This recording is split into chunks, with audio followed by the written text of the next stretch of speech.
Welcome to Shukla study point. आप सभी का स्वागत है आपके अपने YouTube channel Shukla study point में। मैं शिवम शुक्ला आप सभी दोस्तों का हार्दिक स्वागत करता हूं।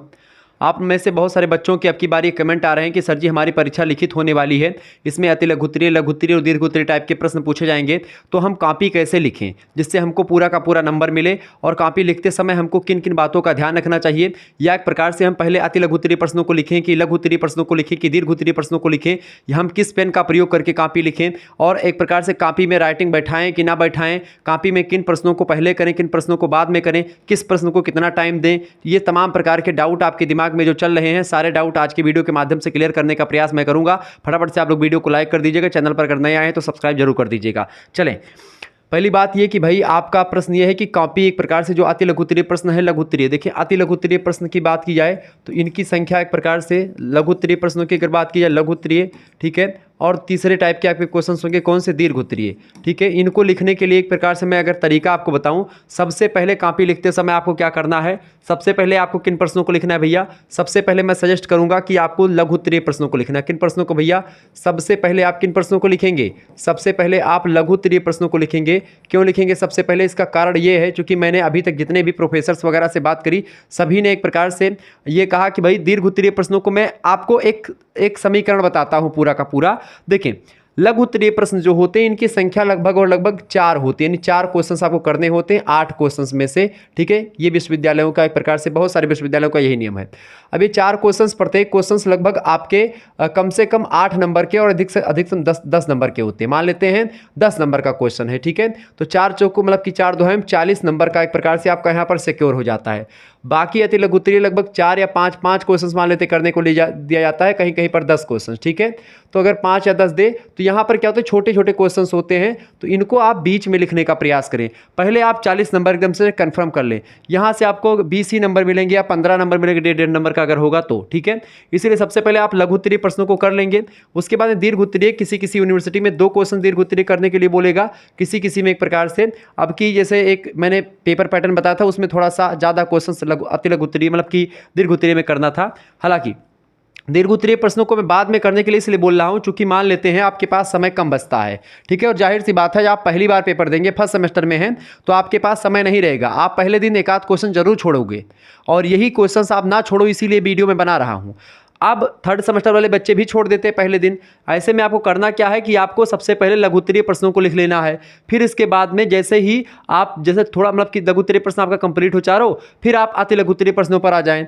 अति लघु उत्तरीय प्रश्नों को फटाफट से आप लिख लें, फिर इसके बाद में आप आ जाएं दीर्घ उत्तरीय पर। अब दीर्घ उत्तरीय तो एक क्वेश्चन दीर्घ उत्तरीय का आप कर ही लेंगे, यानी कि आप मान लेते 12 नंबर का वो क्वेश्चन है, तो 12 नंबर आपके एक प्रकार से एक क्वेश्चन आपने कर लिया जो आपको अच्छे से आ रहा था वो, और बाकी जो आपको नहीं अच्छे से आ रहा है, एक आध क्वेश्चन मान लेते आपको नहीं आ रहा है दीर्घ उत्तरीय का, या लघु उत्तरीय का एक आध क्वेश्चन आपको नहीं आ रहा है, उसको लास्ट के लिए छोड़ दो। यानी जो क्वेश्चन आपको नहीं आ रहा है वो सबसे बाद में लिखने का प्रयास करो बना करके, क्योंकि लास्ट में आप उसको लिखेंगे और उसी दौरान आपका समय भी कम हो जाएगा, और ऐसे में एक प्रकार से आपकी कॉपी छीनने के लिए जो एग्जामिनर होगा वो पहुंच जाएगा, यानी कि जो वहां पर होगा गार्ड की ड्यूटी कर रहा होगा मास्टर, वो आएगा, कॉपी आपसे ले लेगा, टाइम तब तक पूरा हो जाएगा। इसीलिए कॉपी मतलब लिखते समय लास्ट में क्या हो कि बना करके जो भी लिखना हो लिख दें, क्योंकि लास्ट में एक प्रकार से आप ले सकते हैं रिस्क, उसमें नंबर एक प्रकार से 10 नंबर का अगर है लास्ट वाला नंबर, तो अगर आप कुछ भी लिखते हैं, एक आते 2 पन्ना लिख देते हैं, तब भी आपको 2 से 3 नंबर आपको दे दिए जाएंगे। ये एग्जामिनर लोग बताते हैं कि भाई कुछ लिखा रहता तो भी नंबर में मतलब हम लोग दे देते हैं, ताकि बच्चा फेल ना हो या बच्चे आगे तरीके से पढ़ सके, चूंकि बच्चों के पास समय नहीं रहा होगा, ऐसे कई कारण उन लोगों ने बताए। तो कहीं ना कहीं पे आपको ये चीजें ध्यान रखनी। पहली बात तो ये कि आप प्रश्नों को किस तारतम्यता से लिखें, ठीक है। दूसरी बात, एक आध क्वेश्चंस जो पहले पन्ने में या दूसरे पन्ने में जो पहला क्वेश्चंस लिखें वो एक प्रकार से बहुत ही प्रभावी लिखें, ठीक है। पहला क्वेश्चंस क्या लिखेंगे भैया, पहला क्वेश्चंस आप बहुत प्रभावी लिखेंगे। प्रभावी का मतलब ये होता है, सबसे पहली बात, पहले क्वेश्चंस को आपको स्पष्ट लिखना है। पहले क्वेश्चन से नहीं, जितना भी आप लिखेंगे सबसे पहली बात, कॉपी लिखते समय स्पष्टता बहुत जरूरी है। बीए, बीएससी, बीकॉम या बीबीए, बीसीए, या एक प्रकार से आप जो है बीएड की कॉपी लिख रहे हैं, बीटीसी में लिख रहे हैं, सभी के लिए एक प्रकार से कि स्पष्टता बहुत जरूरी है, यानी जो आपने लिखा है वो एग्जामिनर पढ़ करके समझ जाए। तो पहला क्वेश्चन ऐसा लिखें, और स्पष्टता के साथ इसमें तारतम्यता होनी चाहिए। तारतम्यता का मतलब क्या होता है, तारतम्यता का मतलब होता है भैया, तारतम्यता ठीक है। तारतम्यता का मतलब होता है कि एक प्रकार से एक लाइन जो है आप लिखें और एक लाइन पढ़ने के बाद में एग्जामिनर दूसरी लाइन पढ़ने पर मजबूर हो जाए, उसको एक प्रकार से, यानी एक लाइन दूसरी लाइन की व्याख्या करती हो, या एक लाइन पढ़ने के बाद में जब हम दूसरी लाइन पढ़े तो पता चले कि पहली लाइन की व्याख्या दूसरी लाइन कर रही है, दूसरी लाइन की व्याख्या तीसरी लाइन कर रही है। यानी कहने का मतलब यह है कि ऐसा ना लगे कि राम आम खाता है फिर मोहन राकेश को लंदन लेकर के गया।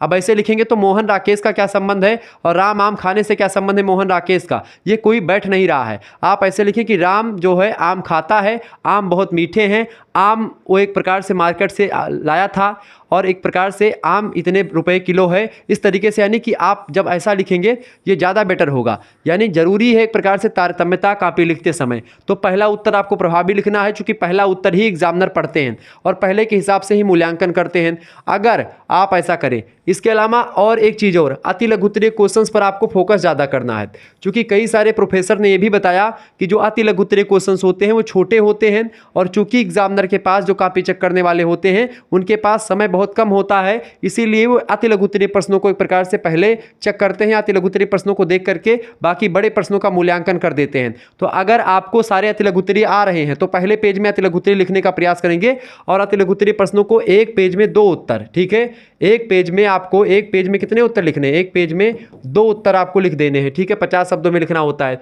लघु उत्तरीय प्रश्नों को आपको 2 पेज दे दीजिएगा और दीर्घ उत्तरीय प्रश्नों को आप 4 पेज दे दीजिएगा। इस तरीके से कितने पेज में लिखें ये प्रश्न आपका क्लियर हुआ। यानी लघु उत्तरीय उत्तर को आप 2 से 3 पेज देंगे और दीर्घ उत्तरीय प्रश्नों को 4 से 5 पेज या 4 पेज अधिकतम, ठीक है। इसके अलावा जो अति लघु उत्तरीय प्रश्न है उनको आप एक पेज में 2 क्वेश्चंस बड़े आराम से लिख सकते हैं, ठीक है।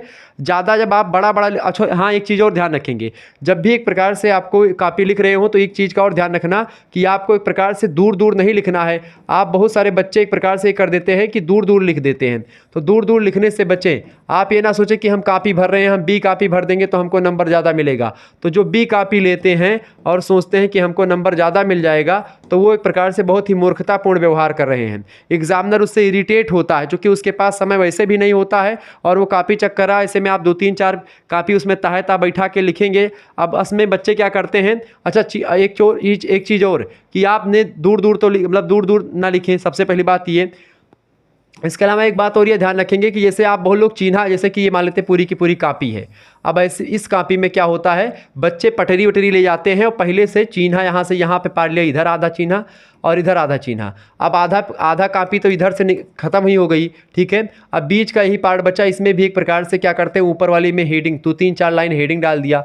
उसके बाद में बची ये लाइन तो यहाँ से लिखना प्रारंभ करते हैं और लाइन भी एक प्रकार से खूब दूर दूर लिख देते हैं। ऐसे में मुश्किल से जो है मुश्किल से 50-60 शब्द उसमें पूरे के पूरे कॉपी में आते हैं और फिर दूसरा पेज आ जाता है। तो ऐसे ना करें, आप जैसा सामान्य तौर पर लिखा जाता है ऐसे लिखें। ज़्यादा उसमें प्रभावी दिखाने के चक्कर में ज़्यादा डिजाइन भी ना बनाने का प्रयास करें। तो कॉपी में जो लड़कियां वगैरह बहुत डिजाइन बना देती हैं, ठीक है, स्केच उसकेच लेकर के बड़ा डिजाइन उसमें ऐसे ऐसे करके खूब दुनिया भर का दिखावा करती हैं, तो वो नहीं करना है, ठीक है। ये बात यानी ज़्यादा आपको इफेक्टिव नहीं करना है, बस आपको काला और नीला पेन, ठीक है, काला और नीला पेन का प्रयोग करना है, बाकी किसी पेन का आपको प्रयोग नहीं करना है, ये 2 पेन। और इसके अलावा जेल पेन का प्रयोग आपको बिल्कुल भी नहीं करना है कॉपी में। तो जेल पेन का प्रयोग करने से बचें। आप बाल पॉइंट पेन का प्रयोग करें, 3-4 रुपये का जो आता है, 5 रुपये का आता है, 10 रुपये का आता है, लेकिन जेल पेन का प्रयोग ना करें। उससे आप क्या होगा, जेल पेन से क्या होगा कि आप लिख भी बहुत धीरे धीरे पाएंगे और आपका एक प्रकार से दिक्कत भी आ जाएगा, पन्ने हल्के हो जाएंगे, फट भी सकते हैं और दिक्कत आ सकती है, ठीक है।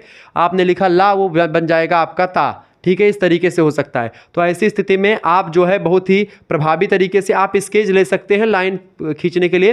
कॉपी में अगर लाइन आपको खींचना भी है तो आप लाइन कैसे खींचेंगे, आप एक तरफ लाइन खींच सकते हैं, ठीक है, ज़्यादा, और बाकी इधर लाइन ना खींचे, यानी एक तरफ ही लाइन खींचे और ज़्यादा लाइन में एक प्रकार से आप ये दुनिया भर का ज्ञान वान लिखने का काम ना करें, ठीक है। कि जो है ये तमाम प्रकार के बच्चे क्या करते हैं, उसमें भगवान जी का नाम तमाम लिख देते हैं, तो ऐसा भी करने का प्रयास ना करें, ठीक। इससे भी एग्जामिनर कभी कभी इरिटेट हो जाता है, ठीक है। तो ये तमाम प्रकार की चीज़ें मैंने बताई जो कि कॉपी लेखन से रिलेटेड थी, ठीक है। कॉपी लिखते समय एक चीज़ और ध्यान रखेंगे, राइटिंग बैठाने की जो मैंने बात करी कि राइटिंग कैसी होनी चाहिए कॉपी लिखते समय, तो राइटिंग का एक प्रकार से इसमें स्वच्छता का ध्यान रखना जरूरी होता है। यानी ज़्यादा घसीटा ना लिखिएगा, लेकिन हाँ ऐसा लिखें जिससे एग्जामिनर पढ़ करके समझ जाए, यानी कि आप क्या लिख रहे हो ये समझ जाए, बस इतना करना होता है। और ज़्यादा राइटिंग का उसमें नंबर नहीं मिलता ना, नंबर राइटिंग का कटता है। बस जो लिखो वो इफेक्टिव मतलब ठीक ठाक लिखो जिससे एग्जामिनर उसको पढ़ करके समझ जाए। जैसे आपने लिखा, मान लेते हैं ला, अब ये ला एक प्रकार से ऐसे अगर बना दिया तो ता हो जाएगा, ऐसे नहीं करना है। या एक प्रकार से आपने का बनाया तो ऐसे फा जैसे नहीं हो जाए, ठीक है। बहुत लोग फा बनाते हैं तो ऐसे करके ऐसे छोड़ देते हैं, या ला बनाते हैं तो ऐसे छोड़ देते हैं, तो ऐसे नहीं करना आपको, घसीटा हुआ नहीं।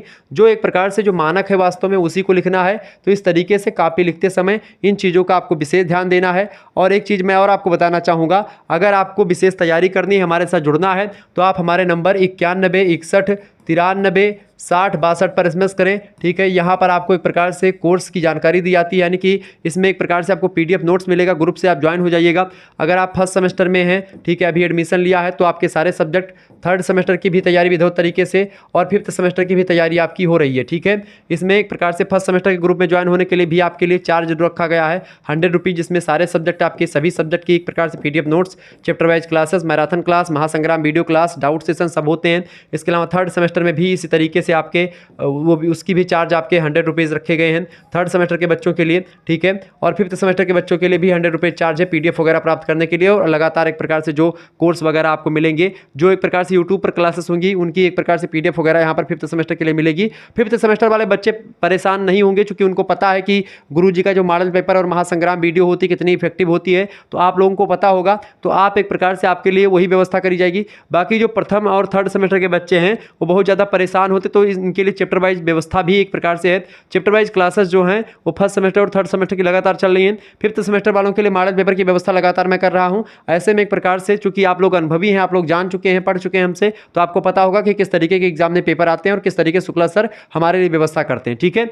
तो आपको कोर्स ज्वाइन करने के लिए मात्र 100 रुपये पे करने हैं। इसी 100 रुपीज़ में आपके 3 मेजर सब्जेक्ट हो जाएंगे, एक माइनर सब्जेक्ट और एक आपका को करिकुलर सब्जेक्ट। थर्ड सेमेस्टर में आपको को करिकुलर में human values and environmental studies पढ़ना है। फर्स्ट सेमेस्टर में आपको फूड न्यूट्रिशन एंड हाइजीन पढ़ना है। और फिफ्थ सेमेस्टर में analytic ability and digital awareness पढ़ना है। तो इस तरीके से आपकी बड़ी तैयारी विधिवत तरीके से हो जाएगी। तो मात्र और मात्र 100 रुपये के कोर्स में आप बहुत सारी जानकारी ग्रहण कर पाएंगे और विधिवत तरीके से जुड़ पाएंगे। तो ये चीज़ें आप ध्यान रखेंगे, नोट डाउन कर लीजिएगा। बाकी आपको कॉपी लिखने का जो तरीका मैंने बताया, जो उसमें सावधानी बरतनी चाहिए, वो कैसी लगी, और भी अगर कोई आपके प्रश्न दिमाग में चल रहे हो तो आप कमेंट करके बताएं। उस प्रश्न का उत्तर भी मैं एक प्रकार से देने का काम करूंगा। धन्यवाद, मिलते हैं फिर नेक्स्ट वीडियो में। तब तक के लिए जय हिंद, जय भारत, बहुत बहुत धन्यवाद।